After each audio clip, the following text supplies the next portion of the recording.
In the frost-bitten dawn of January 7, 1945, amid the shattered remnants of the Ardennes forest where the Battle of the Bulge had raged like a beast unchained, Field Marshal Bernard Montgomery stepped onto a makeshift platform in Zonhoven, Belgium. His uniform crisp, his gaze piercing, he faced a cluster of war correspondents, their notebooks poised like weapons. But as he opened his mouth to speak, a shadow loomed unseen, a fracture in the Allied spine that could snap the war's fragile unity in two. If you're hooked on how one man's words nearly unraveled the greatest alliance in history, smash that like button, subscribe for more untold WWII tales, and stick with me to the end. You won't believe the twist that saved everything. Captain Elias Thorne, a lanky farm boy from Nebraska turned DOS operative, crouched in the underbrush, just beyond the perimeter lights. His breath fogged the air, mingling with the scent of pine and credite. At 28, Elias had seen enough death to age him a decade. The beaches of Normandy, the hedgerows of France, the frozen hell of Bastogne. But nothing prepared him for this night. His Colt .45 felt heavy in his gloved hand, a reminder that trust was a luxury the war couldn't afford. It started 3 days earlier, on January 4th, in a bombed-out chateau near Liege. Elias had been embedded with the First Army under General Courtney Hodges, posing as a signals officer while his real job was hunting ghosts, Nazi infiltrators who spoke perfect English, wore American uniforms, and sowed chaos behind lines. Operation Grief, they called it, but Elias knew the Germans had deeper plays. That afternoon, while decoding intercepted Enigma traffic, Elias stumbled on a fragment. Monty's mouthpiece, Zonhoven 700, Unity breaks at the seam. The message was signed with the code name Valkyria Echo, one he'd chased since Sicily. It pointed to Montgomery's upcoming press conference, meant to boost morale after the Bulge's near catastrophe. But why target a briefing? Elias's gut twisted. Montgomery, the meticulous Brit with his Barrett and swagger, was no fool. Yet his rivalry with American generals like Bradley and Patton was no secret. Whispers of ego clashing with strategy echoed through every command tent. Elias reported it up the chain. But his superior, Colonel Harlan Voss, a grizzled West Pointer with a cigar perpetually clamped in his teeth, waved it off. Monty's a peacock, Thorne, but he's our peacock. Focus on the front. Voss's dismissal stung.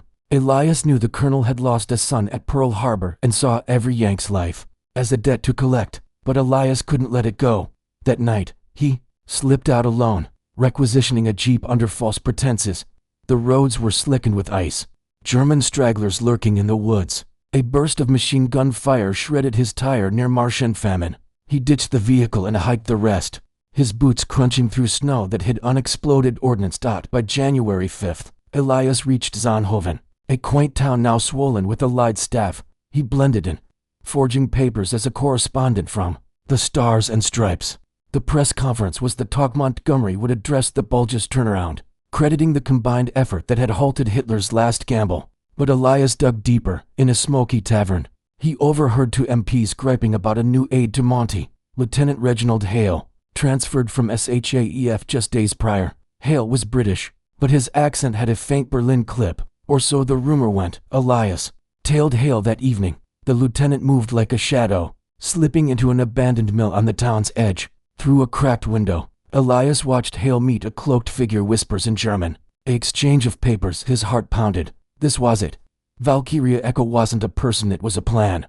The Nazis had planted Hale to feed Montgomery doctored intelligence, false reports of American desertions during the Bulge, exaggerated to paint U.S. forces as unreliable. At the conference, Monty, ever the showman, would unwittingly broadcast these facts, igniting fury back home. Roosevelt's administration, already strained by casualty lists, might pull support. Churchill could face a no-confidence vote. The alliance crumbles, giving Hitler breathing room for his wonder weapons. But there was more. A twist Elias uncovered when he ambushed Hale in the mill. Wrestling the lieutenant to the ground, Elias pressed his knife to Hale's throat. Talk, or I carve you like a Christmas ham. Hale spat blood, his eyes wild. You fools, it's not just words. The podium's rigged explosives timed to Monty's climax. Blame shifts to American saboteurs. Unity shatters in fire. Elias's mind reeled, not discord, but destruction. The bomb would kill Monty, the press corps, and key aides, framed as a U.S. plot amid the falsified intel. Patton's hotheads would demand blood. Bradley's staff would point fingers. The war stalls. Germans regroup. Elias bound Hale and raced back. But doubt crept in. Was Hale lying? Emotional weight hit him, memories of his brother, lost at Anzio, fueled his drive. For you, Tommy, he muttered, pushing on. January 6th dawned gray. Elias infiltrated the conference site, a requisitioned schoolhouse. Security was tight. British guards, American liaisons. He posed as a tech, checking wires. There, under the platform, a bundle of TNT, wired to a timer sent to Monty's speech pattern, his infamous pauses for effect. No time to alert without proof. Voss would dismiss him again. Elias worked frantically, sweat beading despite the cold. Wires snipped, but one wrong move. A guard approached. Elias hid, hard slamming. Twist. The guard was Voss himself. Undercover. Thorne, what the hell? Voss had followed Elias's hunch after all. Guilt from ignoring him gnawing. Father-son bond formed in that moment. Voss, childless now, saw Elias as redemption. Together, they neutralized the bomb. But Hale escaped, alerting backups. Gunfire erupted outside. German commandos in allied gear storming the perimeter. Escalating tension. Elias and Voss fought back to back, bullets whizzing. Elias took a graze to the arm, pain searing, but he pressed on. We hold them, sir. A strong character moment. Voss, wounded, confessed. I should have listened, son. You're the America we fight for. Grit over glory. They repelled the assault just as Montgomery arrived. The conference proceeded. But Elias slipped Voss the real intel. Monty, briefed in whispers, pivoted his speech. Praise for American resilience. Unity as the true weapon. No credit grab, no division. The press ate it up. Morale soared. But the final twist. Back in Liege, Elias decoded one last message. Valkyria Echo was deeper. Hale was Voss's long-lost son, turned by Nazis in a POW camp. Voss had known, hoped to save him. Emotional depth peaked. Elias confronted Voss. You risked everything for blood. Voss, tears freezing on his cheeks, nodded. War takes sons. Thorne, I couldn't lose another. Elias let it go, forging a report that buried the truth. Unity held. But at what cost? As the guns fell silent months later, Elias pondered. In the forge of war, alliances are brittle, mended not by steel, but by the quiet sacrifices of men who choose forgiveness over fracture. What hidden fractures linger in our peace today?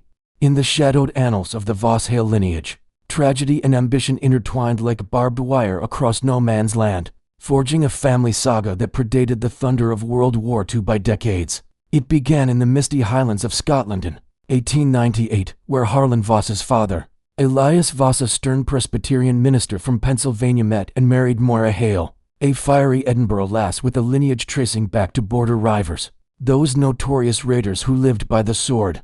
In the lawless Anglo-Scottish marches, Moira's family had fallen on hard times after the Industrial Revolution stripped their lands, forcing her into service as a governess in London. Elias, on a missionary tour, was captivated by her intellect and unyielding spirit. They wed in a hasty ceremony, blending American pragmatism with Celtic resilience. Their union produced Harlan in 1900, born in a cramped Philadelphia row house where Elias preached fire and brimstone to immigrant congregations. Young Harlan grew up under the weight of his father's sermons, but it was Moira's tales of ancient feuds and heroic stance that ignited his soul. She whispered of her brother, Reginald Hale Sr., who had emigrated to America in 1895, seeking fortune in the steel mills of Pittsburgh. Reginald Sr. became a union organizer, clashing with Pinkerton agents in bloody strikes. But he vanished in 1912 amid rumors of foul play. Some said murdered by robber barons. Others whispered he fled to Germany, drawn by whispers of rising industrial might under Kaiser Wilhelm. Harlan, idolizing this phantom uncle, enlisted in the Great War at 17, lying about his age to join the American Expeditionary Forces. He fought in the Meuse-Argonne offensive, where gas attacks scarred his lungs and a bayonet wound left a jagged scar across his chest. There, in a muddy trench near Verdun, he met a British liaison officer, Captain Alistair Hale, Moira's cousin, and a distant echo of the family line.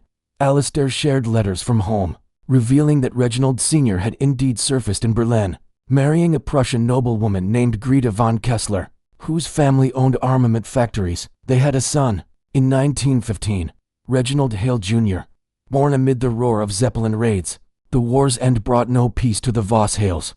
Harlan returned to America haunted, marrying his high school sweetheart, Abigail Thorne. A nod to the narratives Elias Thorne, her fictional distant relative in 1920. They had a son, Thomas, in 1922, but Abigail died in childbirth with their second child, a stillborn daughter.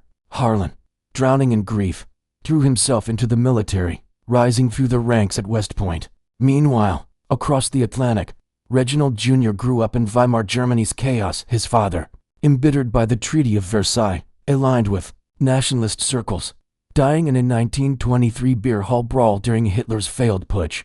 Greta, widowed, remarried a rising SS officer, immersing young Reginald in the toxic brew of Aryan ideology. By 1933, with Hitler in power, Reginald Jr., now 18, enrolled in the Hitler Youth, his American heritage buried under forged papers.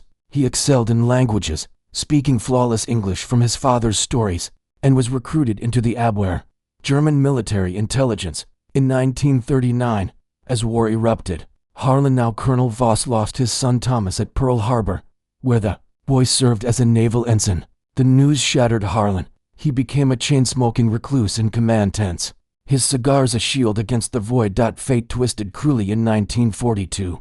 Reginald Jr., codenamed Echo for his mimicry skills, was captured during a botched reconnaissance in North Africa. In a POW camp in Algeria, he encountered allied interrogators, one of whom recognized the Hale family crest on a hidden locket. Moira had given similar ones to her kin. Whispers reached Harlan through Oz channels. The prisoner bore a striking resemblance to old photos of Reginald Sr. Harlan, piecing it together, realized this was his cousin's son-blood kin, turned enemy.